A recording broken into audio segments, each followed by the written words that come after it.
On a sunny afternoon in L.A., Bryn Mooser, CEO of XTR, folds his long frame into a patio chair perched above the headquarters of his growing documentary company.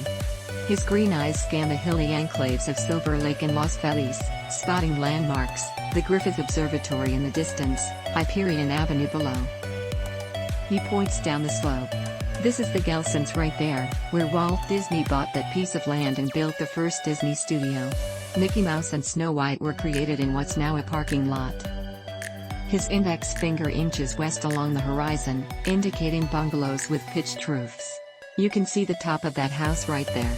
It's called the Snow White Cottages, he says. Snow White was based on those cottages. Anyway, I love early Disney stuff. Nearly a century after Disney laid the groundwork for his entertainment kingdom in the same vicinity, Mooser has embarked on a major undertaking of his own. Not in animation, but documentary. What we're trying to build here is pretty simple, he tells Deadline. We want to build the best non-fiction entertainment studio in the world. Mooser leans forward, explaining the timing for bold action couldn't be better. It's a revolutionary moment, he says. What has fundamentally altered the landscape for documentary is burgeoning demand, triggered by the emergence of streaming platforms with an insatiable appetite, as Mooser puts it, for original content. Increasingly, that means non-fiction films and series. Enter XTR. The company's expanding slate includes half a dozen documentaries heading to Sundance next month.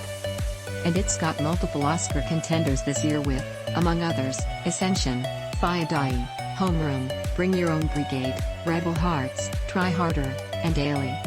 We've been around for 2.5 years, invested over $40 million in documentaries since then, says Mooser, himself a two-time OSC.